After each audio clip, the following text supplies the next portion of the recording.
Taurus, ipinapakita ng mga bituin na ang nakatagong banta ay wala na. Taurus, naramdaman mo ba kamakailan ang mabigat na anino sa iyong buhay, na para bang may mga di nakikitang puwersa na humahadlang sa iyo? Ang mga oportunidad na nararapat sa iyo ay tila nakabara, at ang mga taong minsang humadlang sa iyong landas ay ginawang hindi tiyak ang bawat hakbang mo. Ngunit ang universo ay nagpapadala ngayon ng makapangyarihang mensahe, pakinggan ito ng mabuti. Ang nakatagong banta na tahimik na sumisira sa iyong pag-unlad, nagdudulot ng pagkabalisa, at nagpapanatili sa iyong mga biyaya na tila laging lampas sa abot ito ay nawala na. Ang mga bituin ay nagsasaayos para sa iyong pabor, nililinis ang mga hadlang na hindi mo man lang alam na umiiral. Ito ang iyong kosmikong berdeng ilaw upang magpatuloy ng may kumpiyansa. Pansinin ang mga banayad na palatandaan, bigla ang mga kaganapan na magkatugma, paulit-ulit na numero tulad ng 111 o 444 at mga intuitibong gabay. Ang enerhiya ng proteksyon at kalayaan ay nakapalibot sa iyo ngayon, Taurus, at ang landas sa hinaharap ay mas maliwanag kaysa dati. Sa loob ng ilang linggo, Taurus, maaaring naramdaman mo na parang may di nakikitang pader na nakapalibot sa iyo, humahadlang sa iyong landas patungo sa tagumpay, kaligayahan, at kapayapaan na nararapat sa iyo. Bawat hakbang pasulong ay tila mas mabigat kaysa sa nararapat, at kahit ang iyong pinakamalalapit na kaalyado ay maaaring hindi sinasadyang nagdagdag sa iyong mga pagdududa. Ngunit ang universo ay tahimik na gumagawa ng daan, hinahabi ang landas patungo sa kaliwanagan, proteksyon, at kalayaan. Ang nakatagong banta, yung nagdudulot sa iyo ng pagdududa sa iyong mga desisyon, tiwala, at maging sa sariling lakas, ay wala na sa iyong buhay. Ang mga bituin ay ngayon nagpapahiwatig ng pagbabago. Ang mga oportunidad na minsang naantala ay nagsisimulang lumitaw, at ang mga pintuan na tila permanenteng nakasarado ay unti-unting bumubukas. Pansinin ang maliliit na palatandaan sa paligid mo, isang pagkakataong pagkikita sa isang estranghero, bigla ang kaalaman sa iyong mga panaginip, o paulit-ulit na numero tulad ng 111, 222, o 444. Ito ay hindi mga pagkakataon lamang, ito ay mga mensahe mula sa kosmos, ginagabay ka patungo sa pinakamataas na kabutihan para sa iyo. Taurus, ito ang panahon upang bitawan ang takot, pag-aalinlangan, at pagkabalisa. Sinasabi ng universo na ikaw ay protektado, na ang mga nakatagong hadlang ay nawala na, at ang mga biyaya na matagal mo nang hinihintay ay handa nang dumaloy sa iyong buhay. Ang landas sa hinaharap ay maliwanag, at ang iyong panloob na lakas ay handang umusbong na parang hindi pa kailanman. Taurus, huminga ka ng malalim at maramdaman mo ang bigat na unti-unting nawawala sa iyong mga balikat. Sa loob ng mahabang panahon, maaaring pinasan mo ang mga di nakikitang pasanin, nagtatanong kung bakit tila napakahirap ng buhay, bakit patuloy na nagsasara ang mga pintuan, at bakit tila lumalayo ang mga taong pinagkakatiwalaan mo. Bawat hadlang, bawat pagkaantala, bawat hindi komportableng karanasan ay isang pagsubok, isang aral sa pasensya, tibay ng loob, at paniniwala sa sarili. Ngunit ngayon, mahinahong pinapaalala sa iyo ng universo, hindi ka kailanman nag-iisa. Alalahanin ang mga pagkakataon kung kailan ang takot ay bumulong na hindi ka sapat na malakas, o kapag ang pagdududa ay dahan-dahang pumasok sa iyong puso, na ginagawang alinlangan ang iyong mga desisyon. Ang mga sandaling iyon ay hindi parusa, hinihanda ka lang nila para sa napakahalagang tagumpay na ito. Ang nakatagong banta na minsang nagdilim sa iyong enerhiya, nagpahina sa iyong kumpiyansa, at humadlang sa iyong mga biyaya ay tuluyan ng nawala.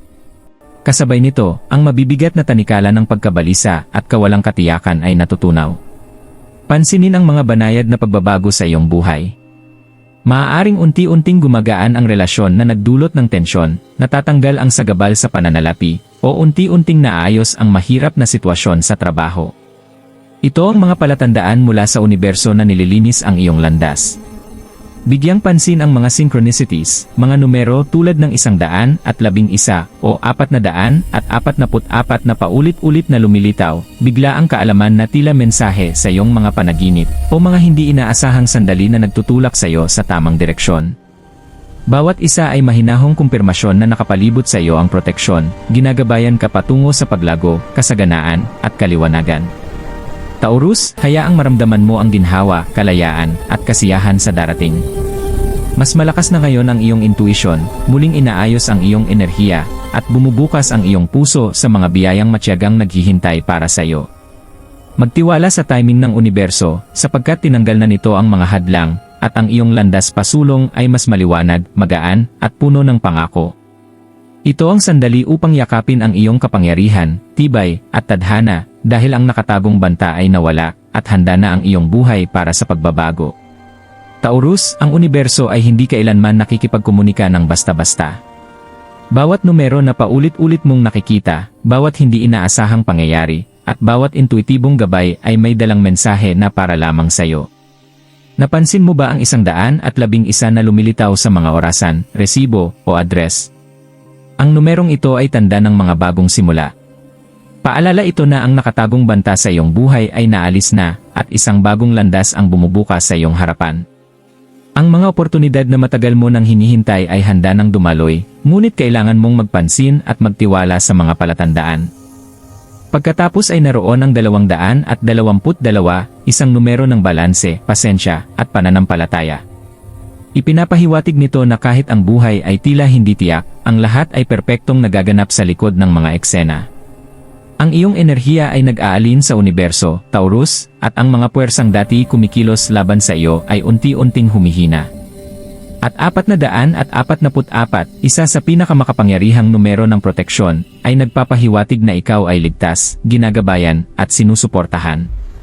Ang mga anghel at enerhiya ng universo ay nakapalibot sa iyo, tinataboy ang negatibidad, at pinapayagan lamang ang paglago, pagmamahal, at kasaganaan na pumasok sa iyong buhay.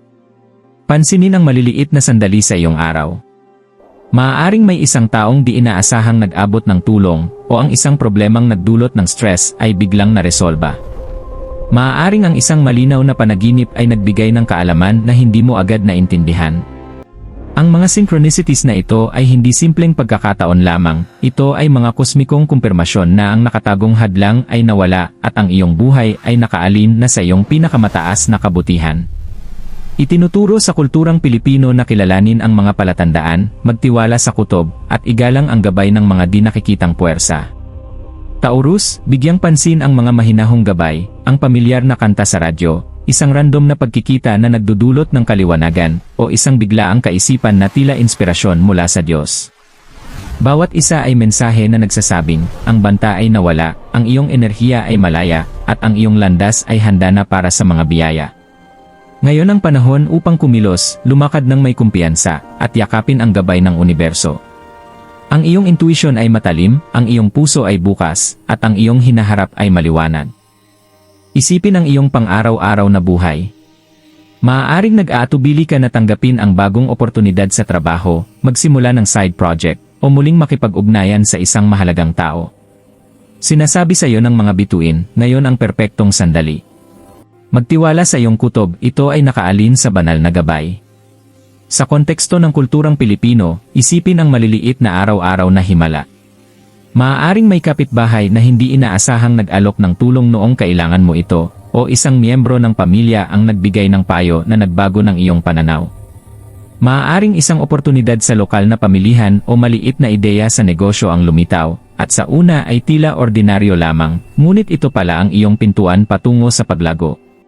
Ang mga tila maliliit na pangyayaring ito ay palatandaan mula sa universo na ang banta ay nawala, at ngayon ay malaya nang dumaloy ang mga biyaya. Gumawa ng may layuning mga hakbang. Gumawa ng listahan ng mga layunin na naantala, maging ito man ay pinansyal, personal, o espiritual. Simula ng bawat araw sa isang sandali ng pasasalamat, kinikilala na nakapalibot sa iyo ang proteksyon, at naalis na ang mga hadlang. Makilahok sa maliliit na ritual na magbibigay sa iyo ng kapangyarihan, magpasindi ng kandila, magdasal, o maglaan ng ilang minuto sa pagmumuni-muni sa ilalim ng sikat ng araw sa umaga. Ang mga hakbang na ito ay nag-ukit ng enerhiya ng kalayaan at kasaganaan sa iyong pang-araw-araw na buhay. Gayon din, Taurus, maging maingat sa mga taong nakapaligid sa iyo. Ang mga dating nagdulot ng tensyon o hamon sa iyong buhay ay unti-unting nawawala ang impluensya. Palibutan ang iyong sarili ng mga sumusuporta at nagpapalakas, pamilya, kaibigan, o miyembro ng komunidad na humihikayat sa iyong paglago. Malaki ang pagpapahalaga ng kulturang Pilipino sa koneksyon at tiwala, kaya umasa sa mga relasyong ito habang sumusulong ka. Ito ang iyong sandali upang magningning, Taurus. Lumakad ng may tapang, yakapin ang iyong intuition, at kumilos sa mga oportunidad na nakaalin sa iyong pinakamataas na kabutihan. Nilinis na ng universo ang landas, nagising ang iyong panloob na lakas, at handa na ang mga biyaya na dumaloy.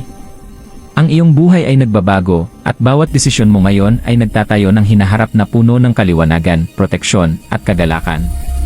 Taurus, huminga ka ng malalim at maramdaman ang pagbabago ng enerhiya sa paligid mo. Ang nakatagong banta na minsang nagdilim sa iyong landas ay nawala na, at ang universo ay nag-aayos ngayon ng lahat para sa iyong kapakinabangan. Ito ang iyong sandali upang buong buo iyakapin ang kaliwanagan, proteksyon, at kasaganaan. Ang mga bituin, ang mga numero, ang mga banayad na palatandaan, lahat ito ay kumpirmasyon na ikaw ay papasok sa isang panahon ng pagbabago at paglago. Ulitin ang mga affirmations na ito araw-araw upang iangkla ang enerhiyang ito. Ako ay protektado, ginagabayan, at malaya sa lahat ng nakatagong hadlang. Nagtitiwala ako sa universo upang dalhin ako sa aking pinakamataas na kabutihan. Malakas ang aking intuition, bukas ang aking puso, at malinaw ang aking landas. Dumadaloy sa akin ang mga oportunidad at biyaya ng walang kahirap-hirap at sagana. Pinapalaya ko ang takot, pag-aalinlangan, at pagkabalisa, niyayakap ko ang kalayaan, kaliwanagan, at kagalakan. Taurus, habang sumusulong ka, tandaan na ang iyong paglalakbay ay ginagabayan ng mga di nakikitang puwersa na nilinis na ang iyong landas. Hindi ka lamang nakaliligtas, ikaw ay umuunlad. Bawat desisyon na gagawin mo ngayon ay may kapangyarihang baguhin ang iyong buhay, at bawat maliit na hakbang ay nagdadala sa iyo mas malapit sa tagumpay, pagmamahal, at kapayapaan na matagal mo nang hinahanap.